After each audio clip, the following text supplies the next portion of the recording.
My son married in secret. I was pushed aside like a stranger. My son got married in secret, and I lost my home, lost my child, erased by my daughter-in-law who set a trap to wipe out both mother and son without mercy. I never imagined I would one day say those words. But everything began the moment I saw my son's wedding photo, not in a family album, but online, surrounded by hundreds of congratulations from people who had never even heard my name. And I, the mother who raised him for half a lifetime, was pushed aside like a stranger. Before I could even catch my breath, another blow struck the house. I spent my youth saving for. The place where I raised my son had been sold with a forged signature. And the person behind it all was my daughter-in-law. She didn't just take my home, she took my son and erased the existence of both mother and child from his life in a way so cruel it still chills me today. Thank you for staying and listening to my story. Let me know which state you're watching from in the comments below. My name is Victoria Hayes. I'm 65 years old, a dark-skinned American businesswoman who built everything in my life with my own hands. I once believed I was strong enough to withstand any hardship, but nothing has ever brought me to my knees the way this past year has. And the story began on what seemed like an ordinary afternoon when something appeared on my screen that felt as if someone had reached into my chest and crushed my heart. A friend sent me a link. She simply said, "Victoria, I think you need to see this." I opened it, and my world collapsed before my eyes. There, shining on the screen, were wedding photos, my son Elias's wedding photos. My only child, standing beneath an arch of white flowers, eyes sparkling, holding hands with Alyssa in a glittering gown. Both of them smiling radiantly as if stepping into a perfect new life. I looked around my small room, silent, empty, no sign of anything except the echo of my own breath. Not a phone call, not a message, not even a question asking if I wanted to be there on his special day. Nothing but the pounding of my heart and my breath tightening in shock. My voice trembled as it broke free, filled with bitterness. My son married in secret. I lost my home. I lost my child. And my daughter-in-law trapped us both and erased us from his life without mercy. I repeated that line as if hearing it aloud would help me accept the truth that this pain tearing through me wasn't a nightmare, but reality. Each photo slid across the screen, each smile cutting deeper, dragging back memories of the years I raised Elias alone. I saw the younger me holding him on sleepless nights, tallying numbers at my bakery counter to pay bills, carrying him on my shoulder while he slept. But in these wedding photos, I was nowhere, not a shadow, not a mention, erased completely. There was no seat reserved for the groom's mother, no trace of my existence.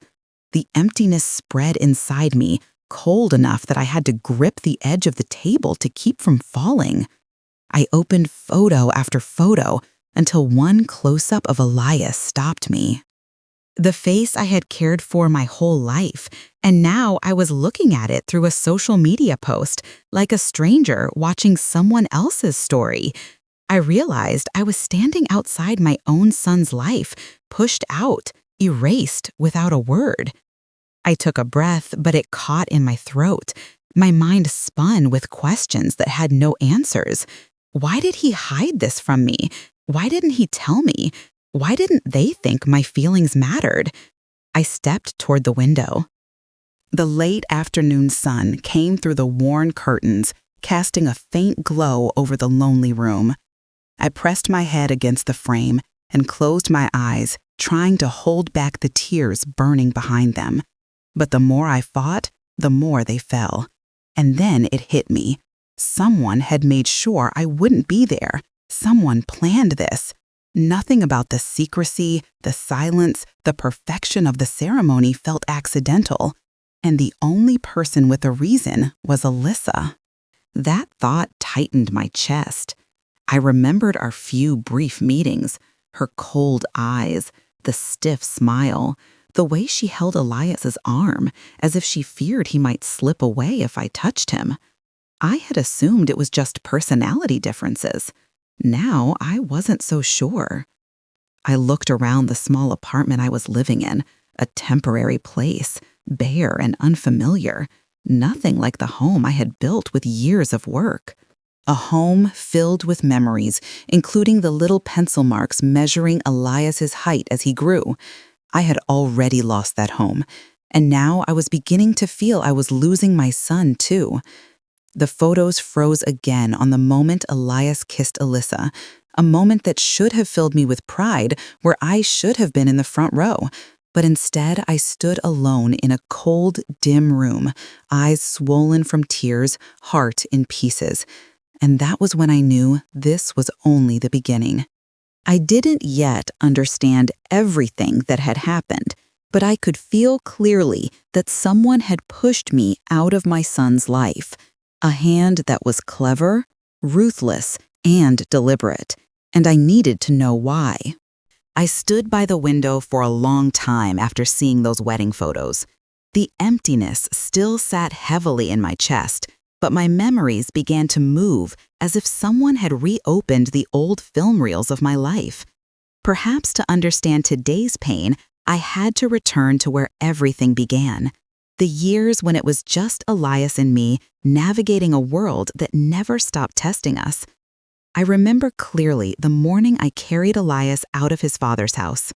The sky was a cold, merciless gray, a color that matched the uncertainty of the future waiting ahead.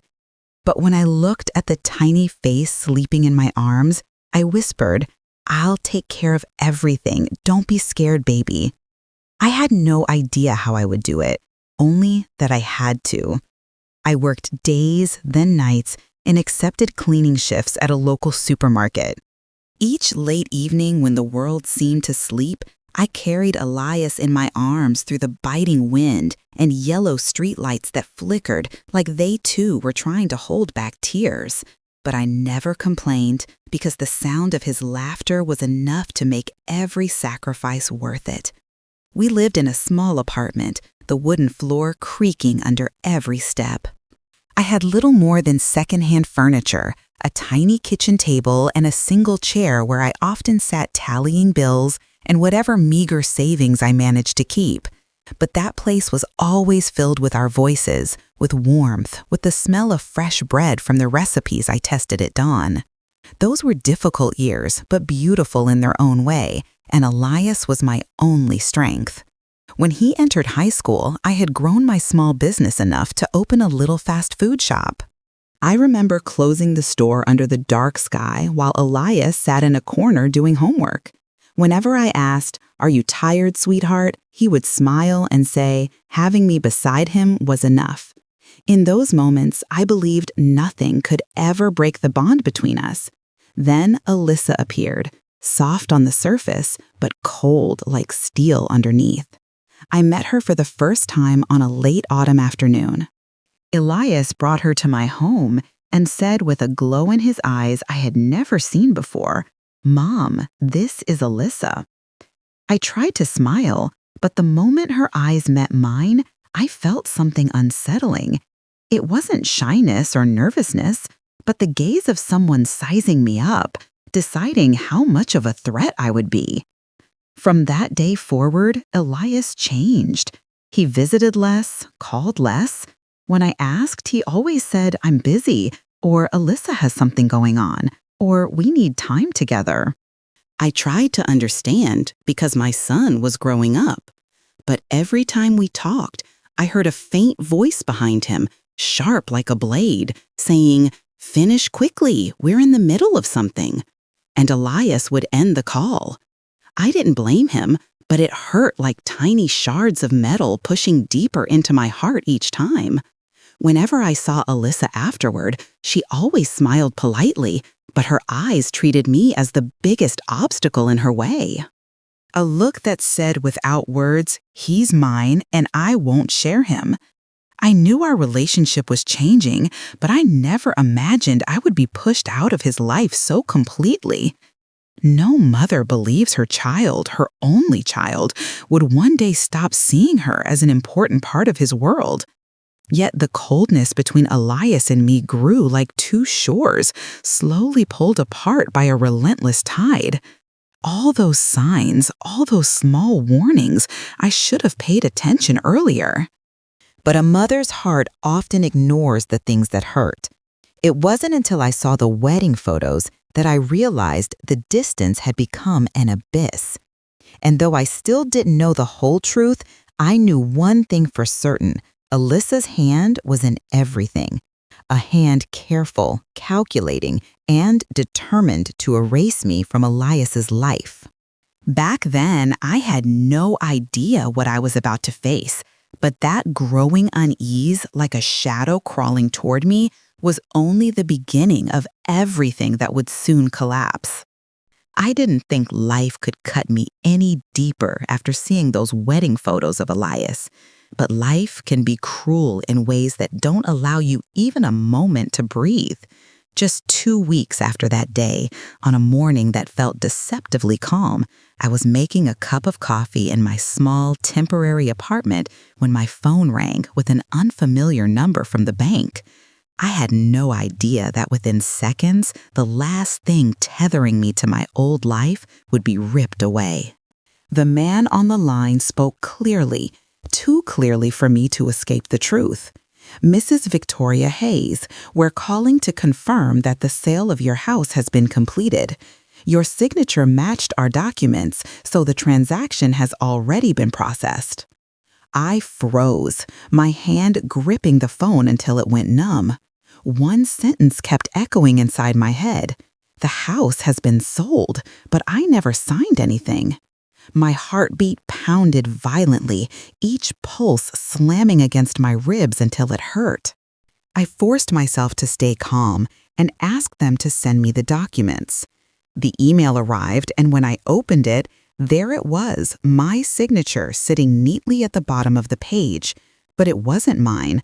I recognized that instantly, the way one recognizes their own reflection. No matter how carefully forged, there were strokes and curves I had never written in my life. I knew my handwriting better than anyone. I had signed hundreds of receipts and documents over the years running my business. This wasn't me. It couldn't be me. My hands trembling, I called Elias. When he picked up, my voice cracked. "Elias, did you know about this? My house, it's gone." He hesitated. I could hear his uncertain breathing, as if he were standing miles away. Before he could answer, I heard Alyssa's voice behind him, sharp, steady, and icy enough to make my skin crawl.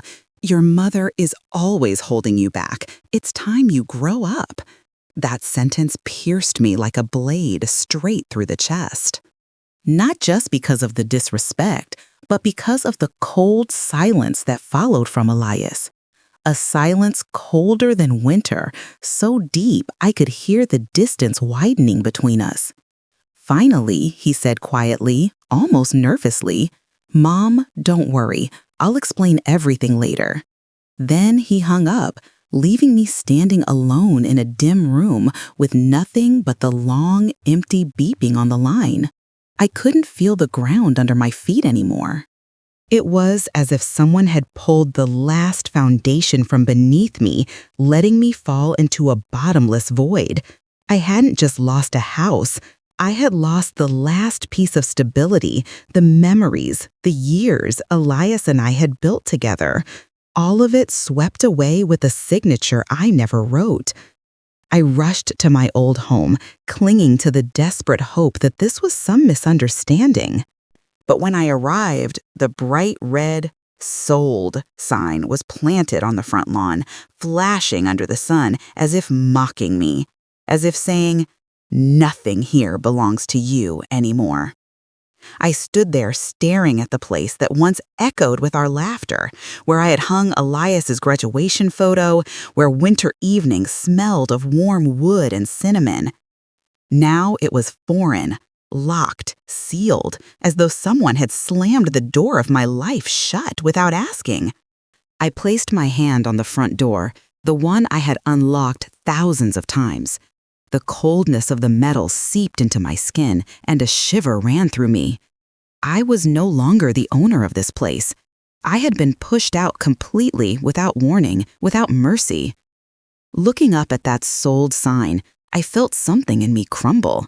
Everything I had built with sweat, effort, and the better part of my youth had vanished in a single blow. And in that moment, I understood something painful. This wasn't just about losing a home. It was about Elias letting it happen. It was about someone else deciding the fate of the house we once called our sanctuary. I knew then that a hand had been pushing me out of my son's life, step by step, inch by inch. And the house was simply the next move in a plan I didn't yet understand. But I would understand. I would uncover every hidden piece. Because from that moment on, I knew everything was being taken from me, not by accident, but by design. And I could no longer stand still. After losing my home, I moved into a temporary room near the industrial district. The moment you stepped inside, you could see how painfully different it was from the house I had protected for half my life. The walls were stained with old patches of dampness. The window had a thin crack that let in cold night air, and the ceiling was so low that every footstep from the floor above echoed sharply as if someone were knocking directly on my heart. I placed my single suitcase in the corner and looked around, wondering how my life could be reduced to nothing but this in such a short time. There was no home anymore, only a place to hide from the night. But the cold of the room didn't hurt as much as the emptiness inside me, an emptiness so vast no walls could contain it. I lay down on the thin mattress the landlord gave me, feeling as though I were lying on concrete. Staring up at the ceiling, tears spilled down before I could stop them. Every sound around me became distant, muted, until all I could hear was a single thought repeating itself like a cruel whisper. How did this happen? How did I lose everything so quickly? The next day, Tara came to see me. She had been my neighbor for years, one of the few people who helped me during my hardest times. She stepped inside, looked slowly around the small room, and let out a heavy sigh. Her eyes alone made me realize just how desolate this place truly was. I tried to smile to pretend I was holding myself together, but all I managed to say was, "Tara, I don't even know where to begin." Tara sat beside me, took my hand gently, and spoke in a low voice, as if she had been waiting a long time to tell me this. "Victoria, Alyssa has issues. I've seen it for a long time." Her words shook me. I stared into Tara's eyes, searching for any sign of exaggeration, but all I found was honesty, so sharp it chilled me. Tara continued, "I worked with her on a project once. Alyssa always wanted to control everything. She's cold, sharp, and she removes anyone who threatens her position. Elias? He's not an exception." Each word hit me like stones, sinking into water, stirring deeper waves inside me. Suddenly, every memory of Alyssa resurfaced with cruel clarity. The evaluating looks, the tight smiles, the comments that sounded polite but sliced like thin blades. Pieces that once felt insignificant began clicking together, forming a pattern too consistent to ignore. I remembered the interrupted phone calls, the excuses Elias gave, the way Alyssa always held on to his arm as if proving ownership. I remembered her stare at Elias's graduation, a stare so cold it made me uneasy even then. And now, Tara's words made everything painfully coherent. I exhaled shakily, exhaustion weighing on me like lead. Tara, do you think Alyssa is behind all this? The house, the wedding, everything. Is it her doing? Tara hesitated for a moment, then said, I can't say for certain, but Victoria, she's not someone who plays fair. If Alyssa wants something, she will do whatever it takes to get it. Her words opened a dark door in my mind. The scattered unease, the quiet warnings, I ignored. The heaviness lingering in my chest, they all rushed back like a dark tide. But the truth still eluded me. I couldn't grasp it fully yet, only feel the outline of a larger plan shaping around me. When Tara finally left the room, sank back into silence, I sat alone for a long time, listening to the distant sounds of trucks on the road, the wind slipping through the crack in the window, and the quiet echo of my own thoughts. I had lost my home, my certainty, and almost the child I had devoted my life to. But in that lowest depth of despair, something faint began to stir.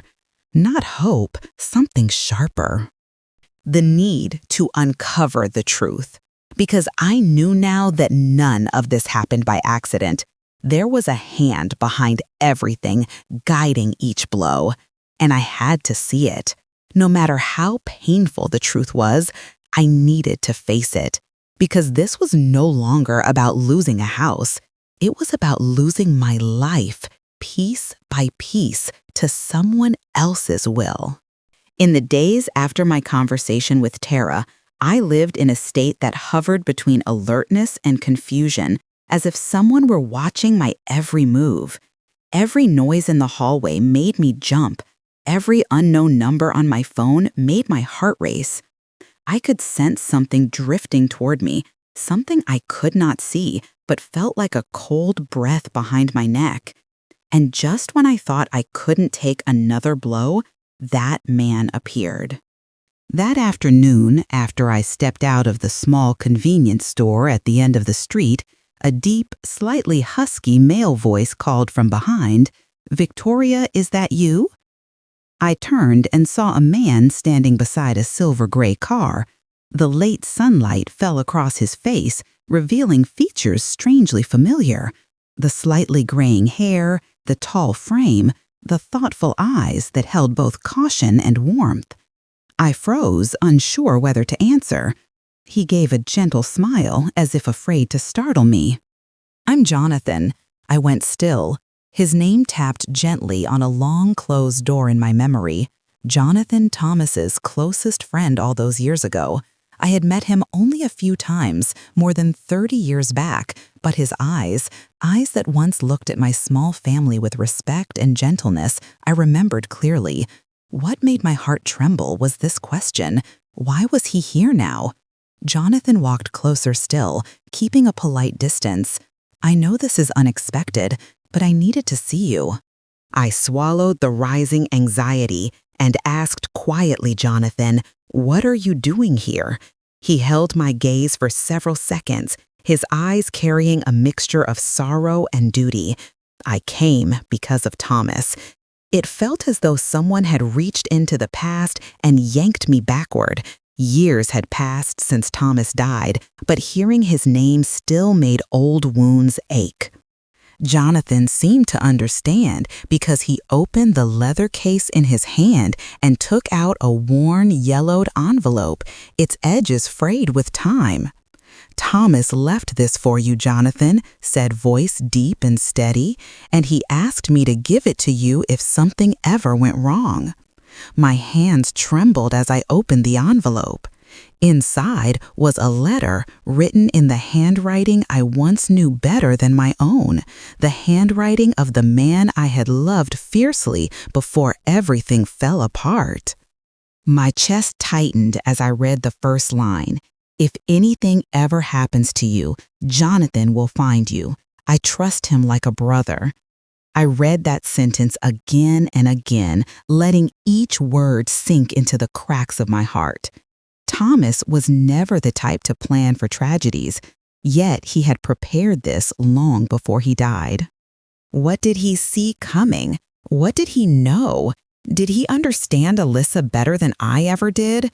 When I finally looked up, Jonathan spoke softly. Thomas knew life could turn in ways we didn't expect. He feared you might one day be hurt, and he wanted me here to protect you. My throat tightened, and for a moment I couldn't breathe. I didn't know if the emotion inside me came from the fact that Thomas had still thought of me before he died, or because my life had fallen so far that I needed protection from someone I barely remembered. Jonathan then opened his case again and took out a stack of documents neatly clipped together. He placed them in my hands and said, "Victoria, you need to see this. I've been looking into it even before finding you. The signature that sold your house is forged." My chest clenched once more. I flipped through the pages, enlarged images of the signature handwriting analyses, notations pointing out every difference between the real and the fake. A chill ran through me as my fingers brushed over the evidence. Jonathan added quietly, "I believe someone is trying to erase you from everything." The sentence echoed the fear that had lived inside me for months, and hearing it spoken aloud made my entire body tighten. Every sign, every doubt, every unanswered question began fitting together, forming a picture I had avoided looking at. But now I had to look, because the evidence was in my hands, real, undeniable, impossible to ignore.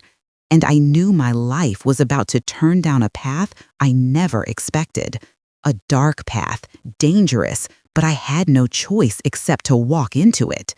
For the first time in many months, I had a lead, a truth emerging from the shadows, and I was ready to follow it to the very end. Holding the documents Jonathan handed me felt as if I were gripping the still warm heart of my own life, torn out and returned to me in pieces.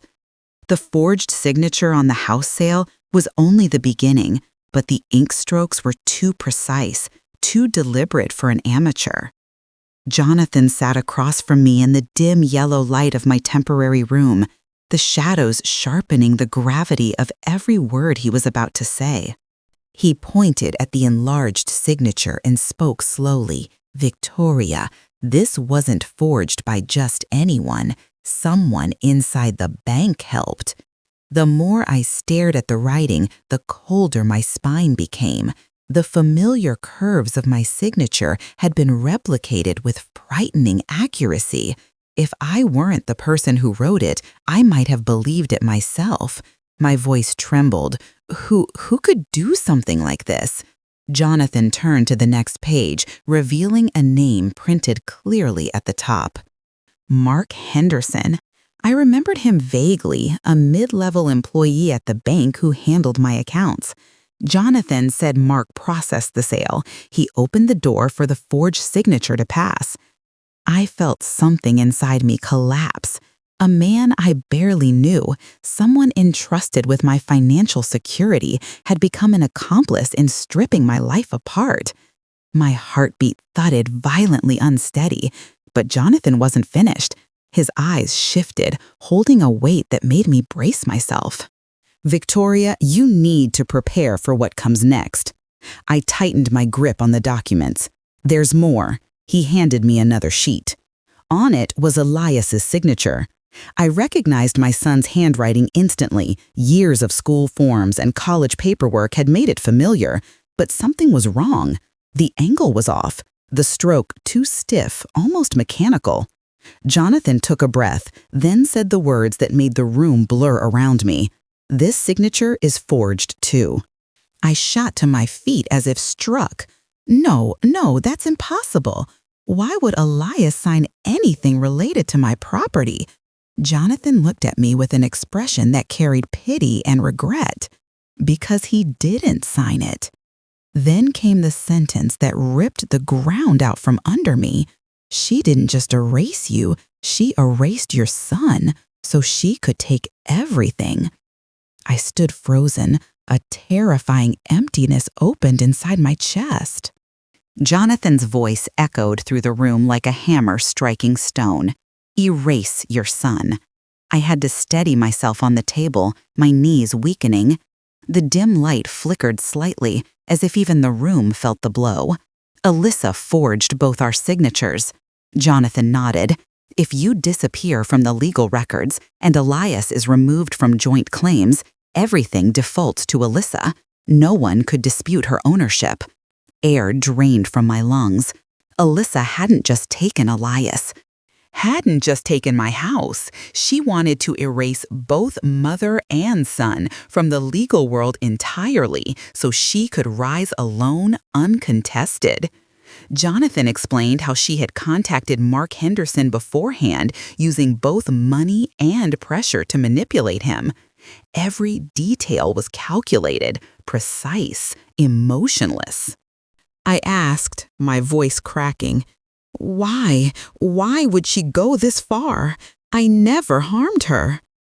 Jonathan placed a hand lightly on the table, his tone dropping into something heavy, a truth no one wants to hear. Alyssa's motives are money, control over Elias, and a deep obsession with power rooted in growing up poor. People like her, once they taste a higher position, they'll destroy anyone who threatens it. I closed my eyes. The scattered signs I had ignored started merging into a single, undeniable truth. Her cold stare, her clipped sentences, the way she pulled Elias away from me step by step. All of it now made cruel, perfect sense. But the pain didn't end there. The realization cut deeper. Elias wasn't just being used. He was a target. My son, the little boy who once slept in my arms, whose laughter was the music of my hardest days, had been drawn into a trap I never saw coming. I touched the stack of documents, feeling the weight of what they represented. Alyssa had planned to erase both of us, mother and son, gone from the picture both legally and emotionally. And in that moment, something shifted inside me. I was no longer a victim. I would fight, not just to reclaim my life, but to pull Elias out of the hands that had been manipulating him for far too long. What Jonathan gave me that day wasn't just information, it was fire. The first spark illuminating the dark path I was now determined to walk to its very end. The night after Jonathan left, I couldn't sleep. The stack of documents on my table seemed to glow in the darkness, calling to me, urging me to take action. Fear still lingered inside me, but something stronger had awakened resolve. I could no longer let Alyssa dictate the course of my life. If she wanted to erase me, erase Elias, then I would stand up and fight back. For the first time in months, I didn't feel cornered anymore. The next morning, Jonathan returned. He said he had arranged for someone who could help, and together we drove to the police station. At the end of a narrow hallway in a small office, a man in his 40s stood as we entered. Tall, sharp-eyed, composed, every movement deliberate. Jonathan introduced him. This is Officer Hale. He'll be taking the case. Officer Hale shook my hand with a firm, steady grip that grounded me. He studied the files Jonathan brought, his expression tightening as he examined the forged signature and the handwriting analysis. He asked only a few questions, as if everything was already clear. When he finished reviewing the documents, he said, "We'll open an investigation immediately. Our first target is Mark Henderson." I felt my breath catch. Mark, who helped Alyssa tear apart my life, was finally going to be questioned. Hale opened his laptop and uploaded the digital file containing the forged signature. He enlarged every detail, every line, then clicked into the file information. I watched from behind him, not understanding what he was searching for, until I saw something shift in his expression, a slight knowing smile. He turned to me and said a sentence that made justice feel suddenly real and close. She was too confident. The edited signature file still has its timestamp. I frowned, trying to understand. Hale explained, digital documents store hidden information.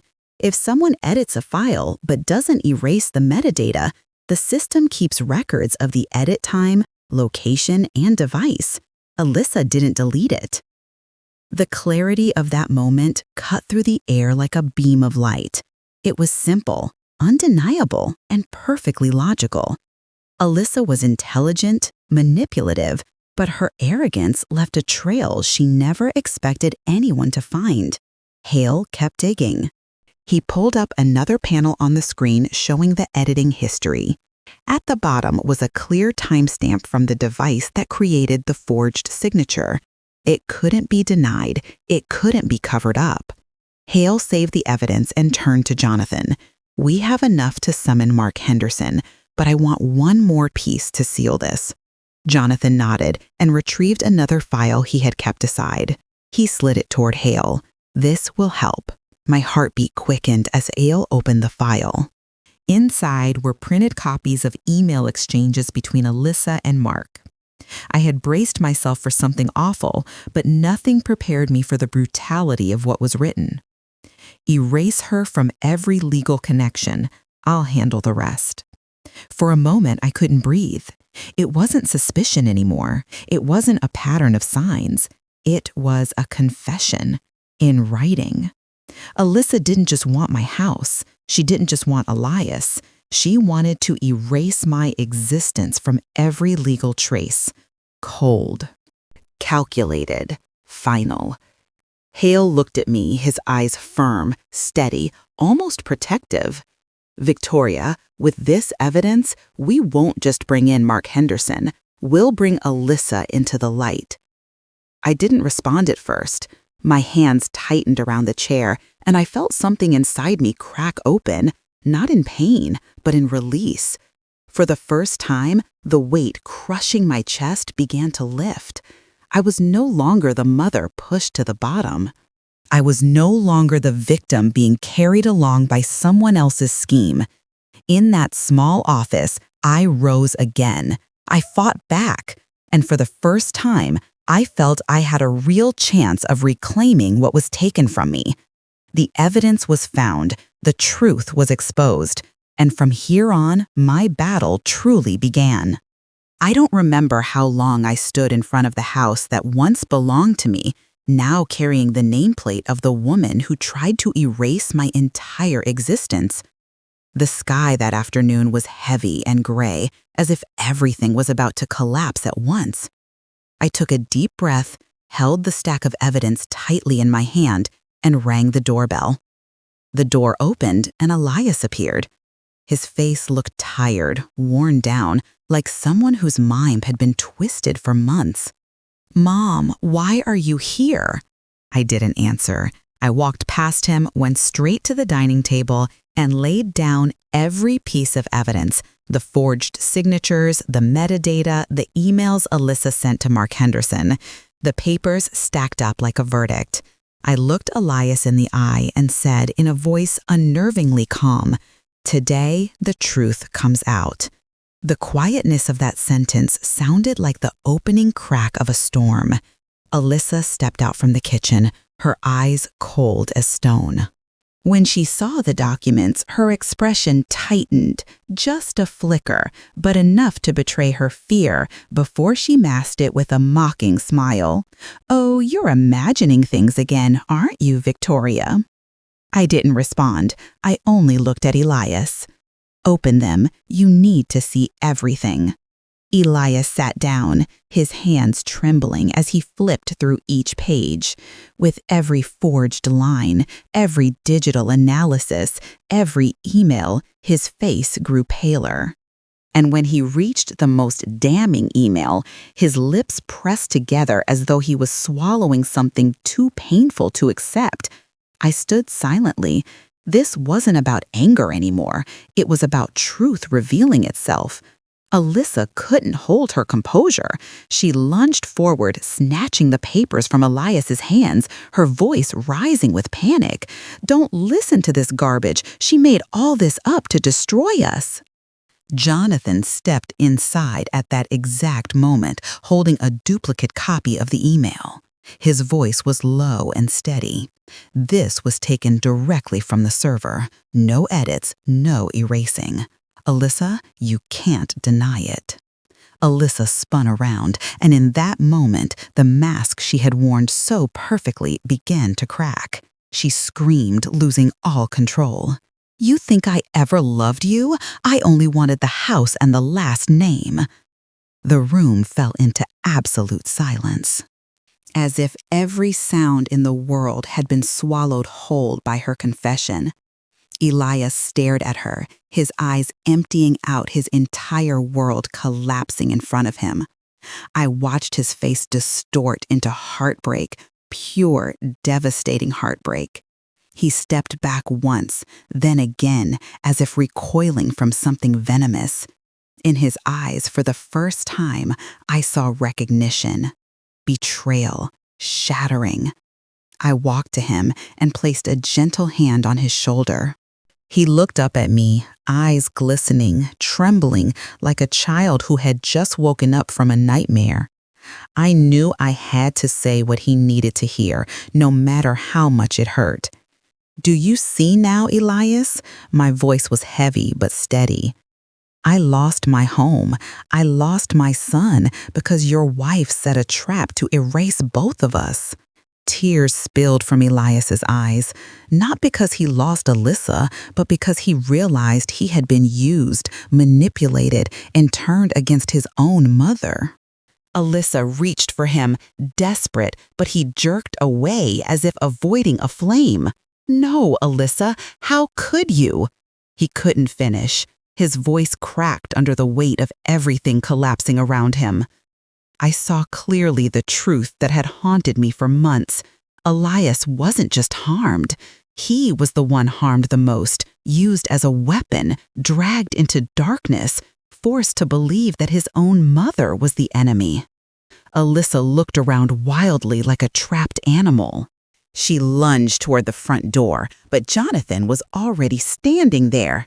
"Alyssa, the police are on their way. Prepare your statement." She let out a broken, twisted laugh, then glared at me with pure venom. But this time, her eyes held no threat, no power, only defeat. Elias collapsed into the chair, his body shaking. I stood beside him, resting my hand on his back, feeling the distance between us finally dissolve, not because of me, not because of him, but because of truth. A truth that detonated, wiping away every lie Alyssa had built. And my fight to reclaim my son, to reclaim my life, finally crossed into its next irreversible chapter. The morning after the confrontation, the air around Elias's house felt thick, as if the sky itself was bracing for one final storm. I stood at the edge of the yard, watching a police car park in front. The red and blue lights rotated slowly, casting sharp, cold reflections along the walls. The door opened and 2 officers stepped inside. Alyssa stood in the living room, her eyes swollen from crying, yet her face still strained with the last remnants of pride. When Officer Hale approached metadata evidence in his hand, she instinctively stepped back. Hale spoke firmly without emotion. "Alyssa Meyer, you are under arrest for signature forgery, fraudulent acquisition of property, and illegal manipulation of legal documents." Alyssa opened her mouth to protest, but Hale lifted the final document, the timestamp metadata that exposed everything. Her face drained of color, lips trembling, the first time I ever saw fear break through her icy facade. "Metadata exposed you," Hale added. "There's no way out." Alyssa turned toward Elias, desperately clinging to the last thread of hope. "Elias, say something. You know I wouldn't." But Elias didn't move. He just stared at her, his eyes hollow as if he were standing among the ruins of everything he thought he knew. That was the moment Alyssa realized Elias was no longer hers to manipulate. The officers cuffed her hands. The metallic click echoed harshly across the room. Alyssa was escorted out, her eyes wide with panic, not power. For the first time, she looked small, defeated. I felt no triumph watching her go, only a deep exhaustion, as if my body had finally exhaled after a too long storm. Elias stood in the doorway, watching the police car pull away, his shoulders collapsing under the weight of everything he had just witnessed. I stepped inside. The door closed softly behind me. Then Elias turned toward me. His eyes were red but steady. He took a step forward, then another, each one heavy-burdened. And before I could say anything, Elias fell to his knees. "Mom," his voice cracked apart. "Mom, I let someone erase you from my life." The sentence pierced me like a blade, but at the same time, it melted every wall I once put up to protect my heart. Elias bowed so low, his forehead nearly touched the floor, his hands trembling as they gripped my knees. "It's all my fault," Elias choked. "I was blind, stupid. I let someone erase you from my heart. Please, please forgive me." I knelt down and rested my hand gently on his head. Part of me wanted to scream, to release all the grief I had swallowed for months. But looking at him, broken, raw, kneeling like the child he once was, I knew a mother's heart was not made for vengeance. "Elias, get up," I whispered. "I was hurt, but I never stopped being your mother." He lifted his face, tears streaming down, and I pulled him into my arms. A hug I thought I would never feel again. A hug that rewove the threads Alyssa had torn apart. Jonathan stood quietly at the doorway watching. He didn't interrupt. He simply smiled faintly, a small, satisfied smile of someone who had fulfilled a promise. I turned to thank him, but he took a step back. "I only did what Thomas wanted," Jonathan said softly. "Now everything is where it's supposed to be." I moved toward him, but he gently shook his head. "Victoria, you can walk forward from here. He needs you, and you need him." I watched Jonathan walk down the path, his figure steady, calm, like someone finally free of a burden long carried. No long farewell, no dramatic goodbye, just the quiet departure of a man who had completed his purpose. When the gate closed behind him, I turned back to see Elias wiping his tears. I knew the storm had passed, but the healing ahead would take time. Still, for the first time, I felt justice finally returning to where it belonged. The days that followed drifted in gently like a soft breeze after a long, violent storm. Peace didn't arrive all at once. It came slowly, quietly, like sunrise stretching across the sky after a night that felt endless. Elias and I returned to the house that had been stolen from me, now finally restored to its rightful owner. I stood before the familiar gate, remembering the sting in my chest when the sold sign once stood like a cruel declaration on my lawn. But today, that sign was gone. The gate opened softly, as if welcoming me home after a long, painful journey. I stepped inside and placed my hand on the living room wall, the very spot where I once hung Elias's graduation photo. Memories rushed back, not with the ache they once carried, but with a gentle warmth. The house hadn't changed much, but I had. I didn't return to claim victory. I returned to restore the balance that life had stolen from me. As I walked through each room, Elias stood behind me, silent. I could feel his eyes on me the entire time, as if he feared that if he looked away even for a second, I would disappear again. When I finally turned around, he took a few steps toward me, placing his hand on my shoulder. His eyes glistened, but there was resolve in them. "Mom, from now on, I'll take care of you. I'll make everything right, I promise." His voice trembled, but the sincerity in it settled deeply into my heart. I looked at my son, a grown man, who still carried the wounds Alyssa carved into his life. I understood that his words were not just an apology, they were a vow to rebuild what had been broken. Elias insisted on moving in with me for a while, wanting to make sure I would never be alone again. As I watched him, I saw the little boy who used to run into my arms after school, and I realized that nothing was more precious than having him truly return to me. In the days that followed, the house began to breathe again. Elias repaired the flower trellis in the yard while I replanted the rose bushes Alyssa had once cut down. In the evenings, we sat on the porch together watching the sun disappear behind the trees. We didn't need to speak much. Peace doesn't always need words. It only needs presence. One night, as we sat in the living room, Elias whispered, "I let someone deceive me, but I won't let it happen ever again." I held his hand and smiled softly. "Just remember this, Elias. This house always has a place for you. And I never stopped being here." Under the warm glow of the lamp, I looked around the house, then back at my son. In that moment, I understood something clearly. Every loss, every tear, every sleepless night, all of it led me here, to a place of deeper strength, clarity, and peace. And as the story settled inside me, one truth rose to the surface, as steady as the wisdom age had carved into my bones. I whispered it to Elias, but it was also a message to myself and to anyone who has ever suffered loss. They can take your home, they can take your child, but they can't take a mother's dignity.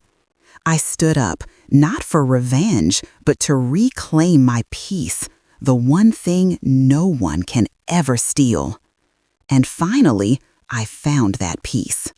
Not in the walls of the house, nor in the court documents, but in the way I rose after falling, kept my heart whole, and found my son again, the person I loved more than anything in this world.